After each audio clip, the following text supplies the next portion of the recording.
네, 안녕하세요. 오늘은 예레미야서의 정말 마지막 장이죠. 52장을 한번 깊이 들여다보려고 합니다. 네. 유다 왕국의 마지막 그 비극적인 종말과 백성들의 유배 이야기가 남긴 어떻게 보면 역사의 기록이죠. 맞습니다. 바로 본론으로 들어가서요. 이 이야기의 중심 인물 시드기야 왕부터 좀 살펴볼까요? 네, 시드기야.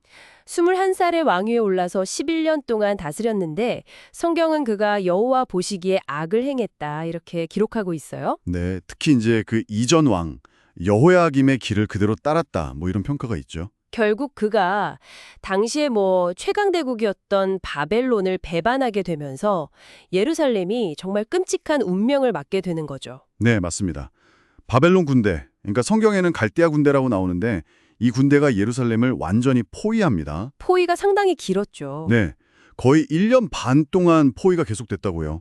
그러면서 성안은 극심한 기근에 시달렸고요. 양식이 완전히 떨어질 정도였다고 하니까 상상하기 어렵네요. 그렇죠. 결국엔 성벽이 뚫리고 시드기야 왕은 어떻게든 도망치려고 했지만 여리고 평야에서 결국 붙잡히고 맙니다. 아, 왕의 최후가 정말 기록을 보면 너무 참혹해요. 네, 그렇죠.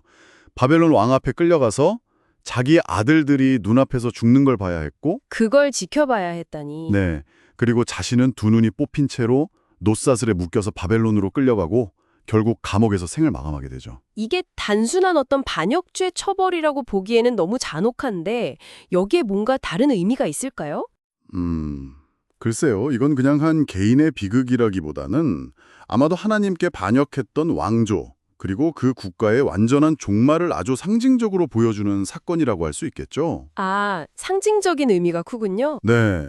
반역의 대가가 얼마나 철저하고 무서운지 이걸 보여주는 동시에 주변 나라들한테 바벨론의 힘을 과시하려는 그런 정치적인 메시지도 분명히 있었을 겁니다. 왕뿐만이 아니었죠.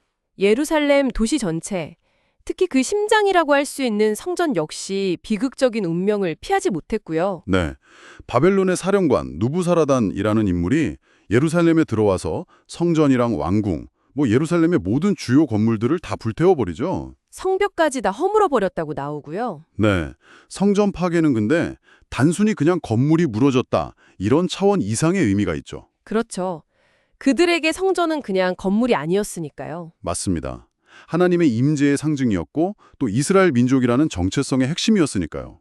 근데 그 성전에 있던 귀한 기물들까지 다 약탈당하고 파괴되었다는 건 그 상실감을 더 깊게 만드는 거죠. 특히 그 솔로몬이 만들었다는 거대한 놋기둥 2개, 또 바다라고 불린 큰 놋대야, 이런 것들이 다 부서져서 바벨론으로 옮겨졌다는 기록이 있잖아요. 네, 맞아요. 그 기록이 상당히 상세한데 놋기둥 같은 경우는 높이가 18규빗, 둘레가 12규빗, 그 무게를 헤아릴 수 없을 정도였다고 하죠. 엄청난 크기네요. 네, 이런 구체적인 묘사는 당시 성전이 얼마나 화려했는지 그리고 그 파괴가 가져온 상실감이 얼마나 컸는지를 동시에 보여주는 것 같아요. 잃어버린 영광과 현재의 참상을 극명하게 대비시키는 거죠. 이런 파괴 속에서 이제 백성들은 바벨론으로 끌려가게 되고요. 네, 대제사장이라 부제사장 같은 종교 지도자들, 군 지휘관들, 서기관 같은 사회 지도층 인사들, 그리고 또 남은 백성들이 포로가 되었죠. 일부는 그 자리에서 처형당하기도 했다고 하고요. 네, 맞습니다. 그리고 아주 가난한 사람들 일부만 남겨서 땅을 경작하도록 했다고 기록되어 있습니다. 성경에 보면 세 차례에 걸쳐서 끌려간 사람들의 수가 총 4,600명이라고 아주 구체적인 숫자까지 기록되어 있더라고요. 네, 그 숫자가 명시되어 있죠. 그러니까 나라가 완전히 해체되고 지도층이 뿌리 뽑혀나간 정말 절망적인 상황인 겁니다. 그런데 이 모든 파괴와 슬픔, 절망의 기록 마지막에 아주 좀 뜻밖의 이야기가 짧게 덧붙여져 있어요. 아, 네, 그렇죠. 바로 여호야긴 왕 이야기죠. 시드기야보다 먼저 바벨론의 포로로 잡혀갔던 왕입니다. 맞아요. 그 여호야긴 왕이 포로 생활 37년 만에 바벨론의 새로운 왕에게서 어떤 특별 대우를 받게 되었다는 내용이죠. 네, 감옥에서 풀려나서 다른 포로 왕들보다 더 높은 지위를 얻고 죽는 날까지 왕 앞에서 식사하면서 필요한 물품을 공급받았다. 이런 기록입니다. 이렇게 모든 것이 다 무너지고 끝난 것 같은 이야기의 마지막에 왜 이 일화가 들어갔을까요? 참 의외예요. 그게 바로 이 마지막 장이 우리에게 던지는 질문인 것 같아요.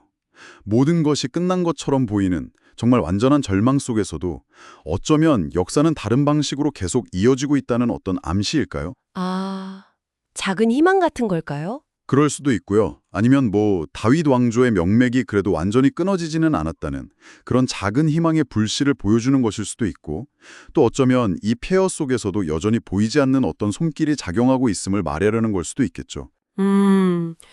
시드기야의 그 비극적인 최후와 예루살렘의 완전한 파괴라는 정말 절망적인 현실 속에서 마지막에 놓인 이 여호야긴의 이야기가 참 많은 생각을 하게 만드네요. 그렇죠. 모든 것이 끝났다고 생각될 때 어쩌면 역사는 또 다른 문을 열고 있을지도 모른다는 그런 가능성. 이 마지막 기록이 듣고 계신 여러분 각자에게는 또 어떤 의미로 다가오는지 한번 깊이 곱씹어 보시는 것도 좋겠습니다.